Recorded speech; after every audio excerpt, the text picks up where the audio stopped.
My son kept coming home from his grandmother's house with bruises he wouldn't explain, but she insisted he was just clumsy. It started 3 months ago when my 8-year-old son Tyler began spending afternoons at my mother's house after school. My wife and I both worked late, and Mom had volunteered to watch him until we got home. Tyler loved spending time with Grandma Rose, and she seemed thrilled to have him around. The first bruise appeared on his shoulder after his second week there. When I asked about it during bath time, Tyler just shrugged and said he fell off Grandma's porch steps. The bruise was dark, purple, and finger-shaped, but I figured he'd grabbed onto something while falling. When I mentioned it to my mother the next day, she immediately got defensive. "Tyler's always been clumsy, just like you were at that age," she said, waving her hand dismissively. "He runs around my yard like a wild animal, trips over his own feet constantly." But the bruises kept appearing, one on his upper arm, another on his back, small ones on his wrists that looked like grip marks. Each time I asked Tyler about them, he'd give me a different explanation. He fell off his bike, he bumped into a door, he tripped while playing. The explanations never quite matched the bruises, and Tyler started giving them without looking me in the eye. When I'd ask follow-up questions, he'd change the subject or suddenly remember homework he needed to do. My mother continued insisting he was just accident-prone, but she seemed increasingly nervous whenever I brought it up. One evening, I noticed Tyler flinch when I reached out to ruffle his hair. That's when I really started paying attention. He'd become quieter, more withdrawn. He stopped asking to go to Grandma's house, which was unusual because he'd always loved going there. I started picking him up earlier from my mother's house, showing up unannounced to see what was happening, but everything always looked normal. Tyler would be watching TV or doing homework. My mother would be in the kitchen, making dinner. Nothing seemed out of place. Except for the way Tyler would immediately tense up when I arrived, like he'd been caught doing something wrong, and the way my mother would quickly usher me toward the door, saying Tyler needed to get home for dinner, even though I could smell food cooking in her kitchen. Last Tuesday, I decided to park down the street and walk up to the house quietly. I wanted to see what was happening when they didn't know I was coming. I approached through her backyard and looked through the kitchen window. Tyler was sitting at the table, but he wasn't alone. There was a man I'd never seen before standing behind him, his hand gripped tightly on Tyler's shoulder. The man was tall, maybe 40, with tattoos covering his arms. He was leaning down, saying something to Tyler in an aggressive way that made my son shrink into his chair. My mother was standing nearby, wringing her hands nervously, not intervening but clearly distressed by whatever was happening. The stranger's grip on Tyler's shoulder tightened, and I saw my son wince in pain. I realized this explained everything: the bruises, Tyler's changed behavior, my mother's defensiveness. But what I discovered next showed me the situation was far worse than I'd imagined. I don't hesitate. I burst through the back door, nearly tearing it off its hinges. The man's head snaps up, his fingers still digging into Tyler's shoulder. My son's eyes widen when he sees me, a mixture of relief and terror washing over his face. "Get your hands off my son," I growl, crossing the kitchen in 3 long strides. The tattooed man straightens, releasing Tyler but maintaining a threatening posture. He's taller than me by a few inches, his arms covered in faded blue ink that disappears beneath a stained tank top. "Who the hell are you?" "I'm Tyler's father," I say, positioning myself between them. "And you're hurting him." My mother steps forward, her face pale and hands trembling. "This is Dave," she says quickly. He's my boyfriend. We were just having a little talk with Tyler about respecting adults." Dave smirks, crossing his tattooed arms. "Kid needs to learn some manners. Nothing wrong with a little discipline." I look at Tyler, who's shrunk back against the wall.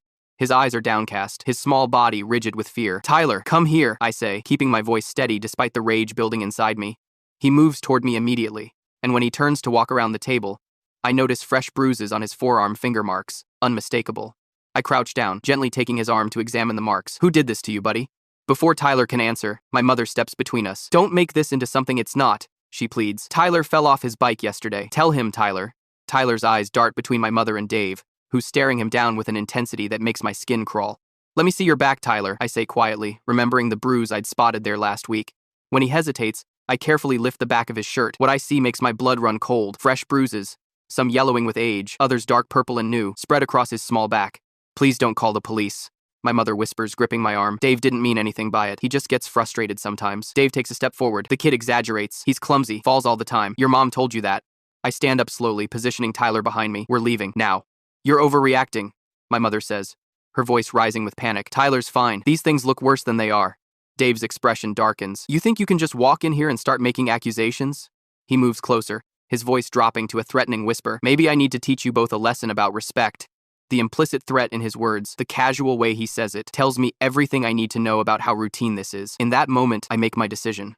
"Tyler, we're going to the car, right now." I take Tyler's hand and move toward the door, keeping myself between him and Dave. My mother follows us, her voice becoming more frantic. "You can't just take him. We need to talk about this. You're making it into something it's not." Dave doesn't follow immediately, which only increases my urgency. Men like him don't back down easily. They calculate. We make it to the front door and out onto the porch when I hear heavy footsteps behind us. I don't look back, just quicken our pace to the car parked down the street.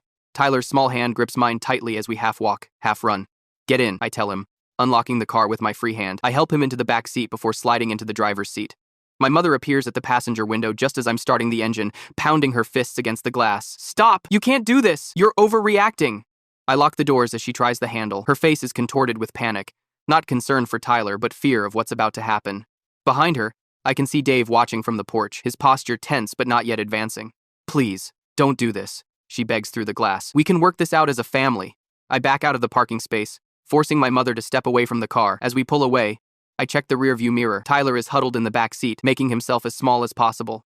Tyler, I say gently, meeting his eyes in the mirror. I need you to tell me the truth now. Has Dave been hurting you? The silence stretches for several seconds before Tyler nods, a single tear sliding down his cheek. He gets mad a lot, he whispers. Grandma says I make him mad because I'm too noisy. How long has this been happening, buddy? Since he started staying at Grandma's house. His voice is so small I can barely hear it. He pinches me when I talk during his TV shows, and he grabbed my arm when I spilled juice on the carpet. My phone starts ringing, my mother's number flashing on the screen. I ignore it, making a left turn toward the police station downtown. You're not in trouble, Tyler, I assure him, watching his frightened expression in the mirror. None of this is your fault. Grandma said not to tell, he confesses, the words tumbling out now. She said you'd be mad at her and wouldn't let me visit anymore. But it hurt, Dad. It hurt a lot. My phone rings again, and again I ignore it. By the third call, I put it on silent, but not before noticing the voicemail notification. We're going to talk to some police officers, I explain as calmly as I can. They're going to help make sure Dave can't hurt you anymore. Tyler nods, wiping his eyes with the back of his hand. Is Grandma in trouble? The question breaks my heart. Even now, he's worried about her. The police will sort everything out, I say, unable to give him a more honest answer. As we pull into the police station parking lot, my phone lights up with another call. When it goes to voicemail, I check the notifications. 4 missed calls and 3 voicemails, all from my mother. I play the most recent one on speaker. If you take him to the police, you'll regret it. Her voice hisses, all pretense gone. Dave has friends who can make things very difficult for you. Think about what you're doing. Turn around and bring Tyler back now, or there will be consequences. Tyler's eyes widen at the message, and I quickly shut it off. The threat confirms everything I feared and cements my resolve. I reach back and squeeze his hand. It's going to be okay now, I promise him, hoping with everything in me that it's true. Let's go inside. The police station is brighter than I expected, the fluorescent lights harsh against Tyler's tear-stained face. An officer named Ramirez leads us to a small room with blue walls covered in children's drawings. She tells us it's the soft interview room designed for kids, but nothing about this situation feels soft. Can you tell me what happened, Tyler? Officer Ramirez asks gently, kneeling to his eye level. Her partner stands by the door, quietly taking notes. Tyler looks at me, seeking reassurance. I nod encouragingly and squeeze his hand. It's okay, buddy. You can tell them everything. He starts hesitantly, his voice barely above a whisper, but soon the words tumble out in a rush. He tells them about Dave's punishments, pinches that left bruises, fingers digging into his arms when he talked during Dave's TV shows, being shoved against walls for spilling things. The officers document everything meticulously, photographing each bruise on Tyler's arms and back. And what about your grandmother? Officer Ramirez asks. What did she do when these things happened? Tyler stares at his shoes. Grandma Rose would say I needed to be more careful, that Dave gets mad when I'm too loud or messy. His bottom lip trembles. She said not to tell Dad because he'd get mad at her. The revelation that breaks the case wide open comes unexpectedly. Dave brings Grandma her medicine, Tyler says, when asked about Dave's relationship with my mother. She gets really happy after she takes it, but then she gets really sad later. That's when Dave gets meanest. The officers exchange glances. What kind of medicine, Tyler? The male officer asks. Little bags with white stuff. She puts it in her nose. My stomach drops. I'd suspected my mother might be using again, but hearing it confirmed through my 8-year-old son's innocent description makes me physically ill. The pieces click into place. Dave isn't just my mother's boyfriend. He's her dealer, and she's been letting him abuse Tyler to keep her supply coming. We'll need to get Child Protective Services involved. Officer Ramirez tells me quietly while her partner takes Tyler to get a snack. Given the circumstances, we'll recommend emergency temporary custody be granted to you and your wife immediately. The next few hours blur together. Social workers arrive. Statements are taken. Forms are signed. My wife rushes to the station, her face pale with shock and fury when she sees Tyler's bruises. By midnight, we have emergency custody papers and a case number. The police promise to pick up my mother and Dave for questioning. We'll need Tyler to see a doctor tomorrow to document the injuries more thoroughly, the CPS worker tells us. But for tonight, just take him home and try to make him feel safe. The drive home is quiet. Tyler falls asleep in the back seat, exhaustion finally claiming him. My wife reaches across the console to grip my hand, her knuckles white. How could she? She whispers, tears streaming down her face. How could your mother let this happen? I have no answer. The betrayal cuts too deep for words. That night, Tyler has his first nightmare. We're woken by his screams around 3 a.m. and rush to find him tangled in sweat-soaked sheets, his eyes wild with terror. Dave was coming to get me, he sobs as I hold him. He said I was a tattletale, and he was going to teach me a lesson. It takes nearly an hour to calm him down, and when he finally falls back asleep, it's between us in our bed, his small body curled against my wife's side. We exchange glances over his head, silently promising to protect him with everything we have. Morning brings a new challenge. Tyler has wet the bed, something he hasn't done since he was 4. The shame in his eyes breaks my heart. It's okay, buddy, I tell him, helping him change. This happens sometimes when people are scared or stressed. It's not your fault.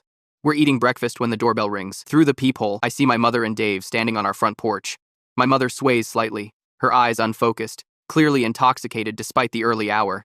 Dave looks sober but dangerous, his tattooed arms crossed over his chest. Call the police, I tell my wife quietly, handing her my phone. Keep Tyler in the kitchen. I open the door just enough to speak through the security chain. You need to leave, now. That's my grandson in there, my mother slurs, her words running together. You can't keep him from me. Dave steps forward, his face inches from the gap in the door. You think you're smart, don't you? Taking the kid to the cops? His breath smells of cigarettes and rage. You stole my leverage, man. Rose does whatever I want as long as I let her keep seeing the kid. Now you've fucked everything up. The casual admission of using Tyler as a tool to control my mother sends ice through my veins. I'm calling the police if you don't leave right now. Dave's expression darkens. You think I'm scared of cops? I've been in and out of the system since I was 15. He lowers his voice to a menacing whisper. I will kill you for this. Maybe not today, but someday when you're not expecting it, and then I'll take the kid back. The police arrive in under 10 minutes. Dave and my mother are still on the porch, Dave now pounding on the door and shouting threats. They're both arrested for trespassing and making threats, Dave adding resisting arrest when he takes a swing at one of the officers. As they're led away in handcuffs, my mother catches my eye through the window. There's no remorse there, only anger and betrayal, as if I'm the one who's done something wrong. The detective who comes to take our statement later that morning is grimly professional. We've run background checks on both of them, she tells us. Your mother has 3 prior arrests for drug possession, all within the last 5 years. Dave Mercer is much worse. Multiple assault charges, drug distribution, domestic violence. He's been in and out of prison since his 20s. She slides a file across the table. We found these in his apartment during the search this morning. Photographs of Tyler with marks on him, dating back months. We believe he was documenting the abuse to use as blackmail against your mother. The images make me physically sick. My son's frightened face, bruises in various stages of healing, evidence of a systematic campaign of terror that had been happening right under my nose. Will he go to prison for this? My wife asks, her voice tight with controlled fury. The detective nods. With his priors and this evidence? Almost certainly. And we'll be charging your mother as an accessory to child abuse. That night, Tyler has another nightmare, followed by another accident. In the darkness of our bedroom, as I change the sheets while my wife comforts him, I make a silent vow. Whatever it takes, however long it takes, I will help my son heal from this betrayal, and I will never let anyone hurt him again. The courthouse feels colder than it should for late September. Tyler sits beside me on the hard wooden bench, his legs swinging nervously, not quite reaching the floor. My wife holds his other hand, occasionally leaning down to whisper reassurances in his ear. We've been waiting for almost an hour for the restraining order hearing to begin. Remember what we practiced, I tell Tyler quietly. Just tell the judge exactly what happened. You don't have to look at them if you don't want to. He nods, but his eyes keep darting toward the door. Every time it opens, his small body tenses beside me, as if expecting Dave to burst through at any moment. They can't hurt you anymore, my wife says, smoothing his hair. We won't let them. The door finally opens, and my stomach clenches when my mother walks in, escorted by a court officer. She's wearing a dress I've never seen before, her hair neatly styled, makeup carefully applied to hide the pallor of her skin. The transformation is jarring. This put-together woman looks nothing like the disheveled, intoxicated person who showed up at our doorstep days ago. Dave follows behind her with his attorney, a slick-looking man in an expensive suit. Dave has traded his usual tank top for a button-down shirt that barely contains his muscular frame, the tattoos on his arms peeking out from beneath the cuffs. He's clean-shaven, his hair combed back, a wolf in borrowed sheep's clothing. Tyler's hand tightens around mine, his breathing becoming shallow and rapid. Don't look at them, I whisper, turning his face toward me. Focus on me, buddy. The judge enters, and we all rise. Judge Harmon is an older woman with steel gray hair and sharp eyes that miss nothing. She reviews the case file for several minutes before looking up at us over her reading glasses.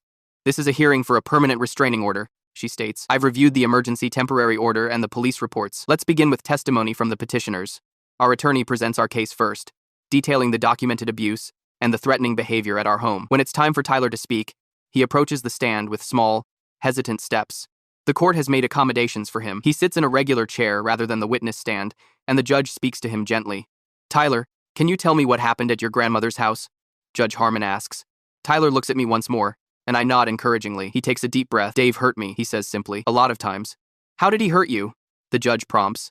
He pinched me really hard when I was too noisy. He grabbed my arms and pushed me against the wall. Tyler's voice grows steadier as he continues. He said if I told anyone he would hurt me worse and maybe hurt my dad too.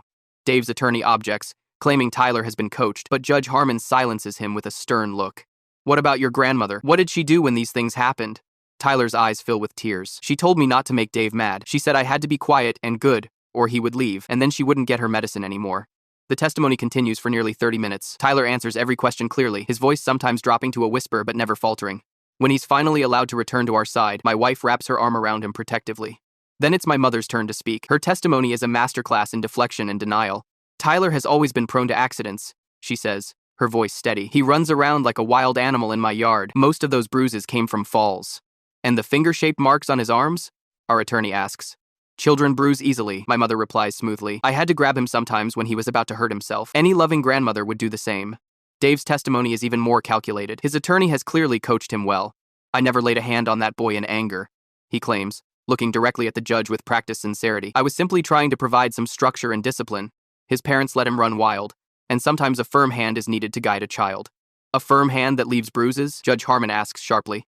Dave shrugs. Like Rose said, kids bruise easy, and boys play rough. Most of those marks probably came from school or playing with friends. The lies are so blatant, so contrary to the evidence, that I have to grip the bench to keep from standing up in protest. My wife's knuckles turn white as she squeezes my other hand. When all testimony concludes, Judge Harmon removes her glasses and looks directly at my mother and Dave.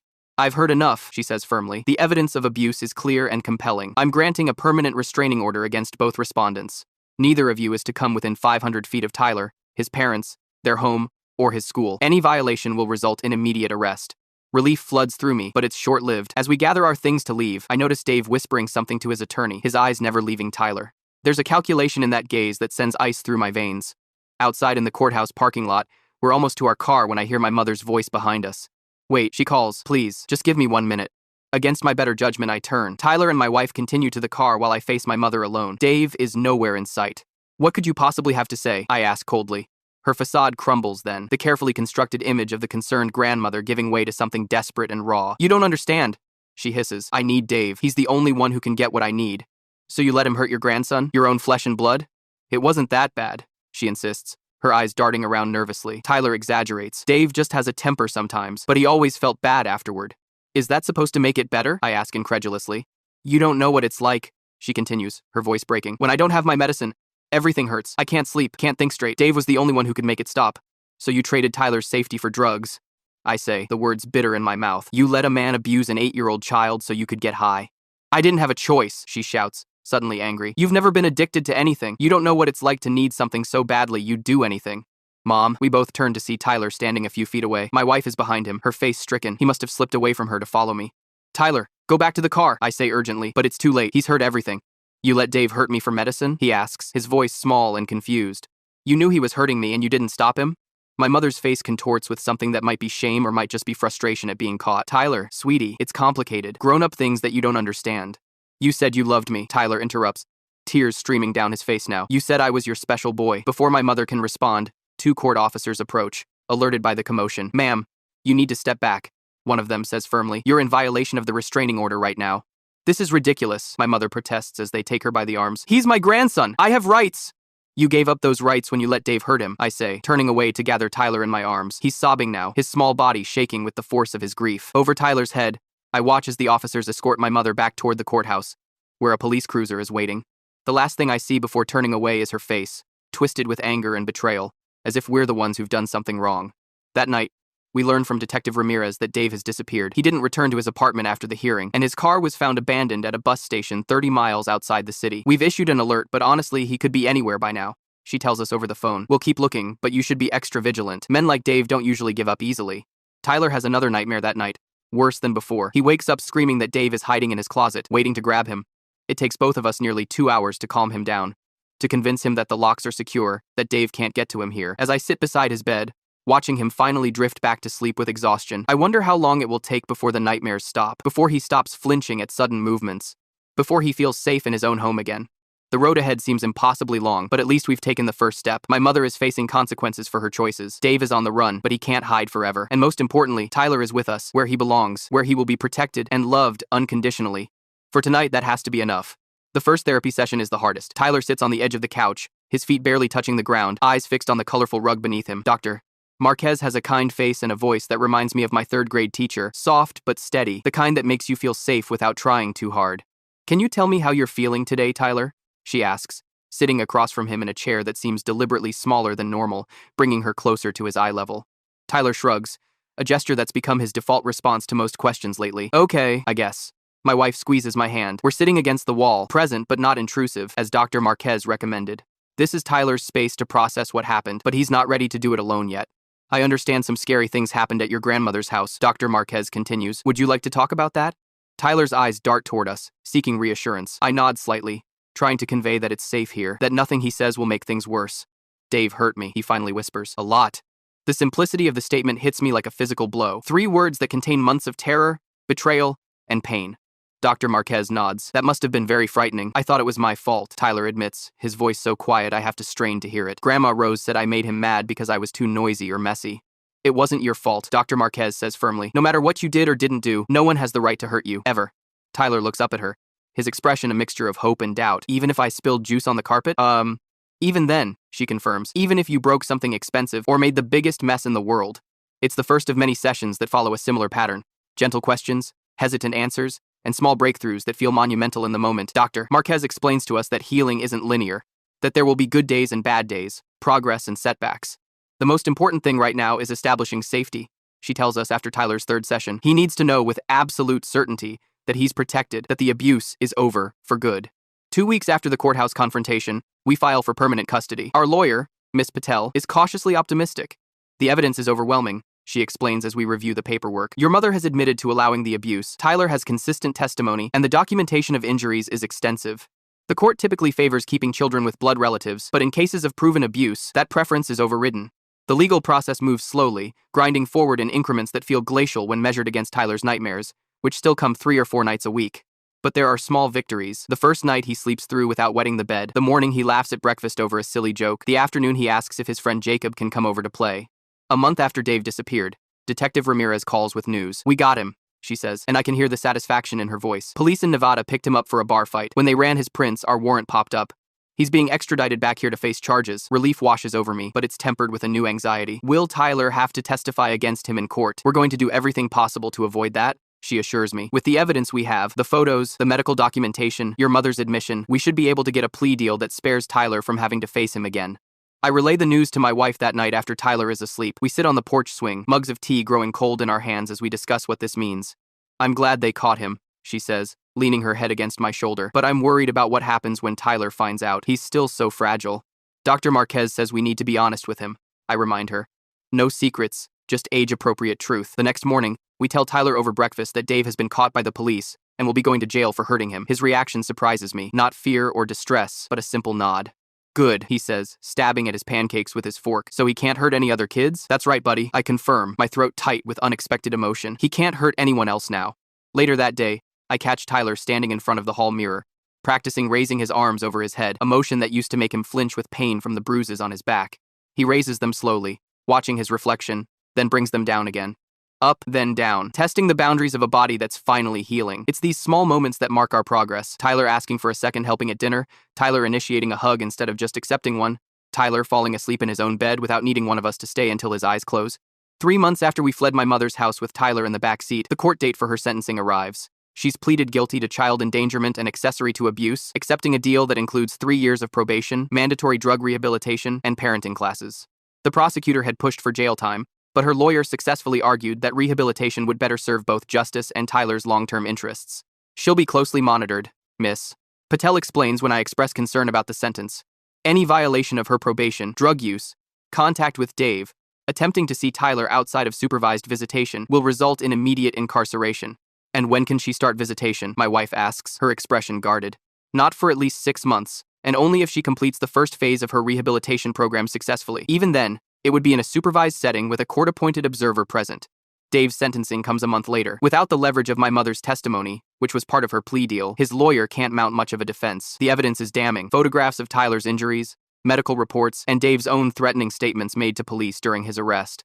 He receives 5 years in prison with no possibility of parole for at least 3. It's over, I tell Tyler that night as I tuck him into bed. Dave's gonna be in prison for a long time, and he can never hurt you again. Tyler considers this, his small face solemn in the glow of his dinosaur nightlight. What about Grandma Rose? Is she in prison too? I choose my words carefully, remembering Dr. Marquez's advice about honesty. No, she's not in prison. She's in a special place where doctors are helping her get better. She was sick, not the kind of sick like when you have a cold, but sick in a way that made her make very bad choices. Because of the medicine Dave gave her? That's part of it, I acknowledge. The medicine wasn't really medicine. It was drugs that made her brain work wrong. Tyler is quiet for a long moment, processing this in the way only children can, with a directness adults often lose. Will I have to see her again? Quote, not unless you want to, I promise, and not for a long time. And if you ever do see her, Mom or I will be right there with you the whole time. He nods, seemingly satisfied with this answer. I don't think I want to see her for a very long time. That's completely okay, I assure him, smoothing his hair back from his forehead. You don't have to decide anything right now. 6 months after that terrible day in my mother's kitchen, we received the final court decree granting us permanent custody of Tyler. Though he was already legally our son, there's something profoundly reassuring about the official document stating that no one can take him from us, that his safety is secured by more than just our promises. That night, we celebrate with pizza and ice cream sundaes, letting Tyler pick a movie and stay up past his bedtime. As he builds an elaborate ice cream creation with probably too much chocolate sauce, I notice something that stops me in my tracks. He's humming. It's a tuneless little melody, the kind of unconscious sound children make when they're content and unguarded. My wife notices it too, and our eyes meet over Tyler's head. Neither of us says anything, not wanting to draw attention to this small miracle and risk breaking the spell. But later, after Tyler is asleep, we hold each other in the hallway outside his room. He's going to be okay, my wife whispers against my shoulder. We're going to be okay. I think about the long road ahead, more therapy sessions, possible supervised visits with my mother once she completes rehab, the ongoing vigilance required to help Tyler feel secure. It won't be easy, and there will certainly be setbacks along the way. But watching him today, seeing glimpses of the carefree child emerging from beneath the layers of fear and trauma, I believe she's right. Yeah, I say, looking at our son, sleeping peacefully for the third night in a row without nightmares. We're going to be okay.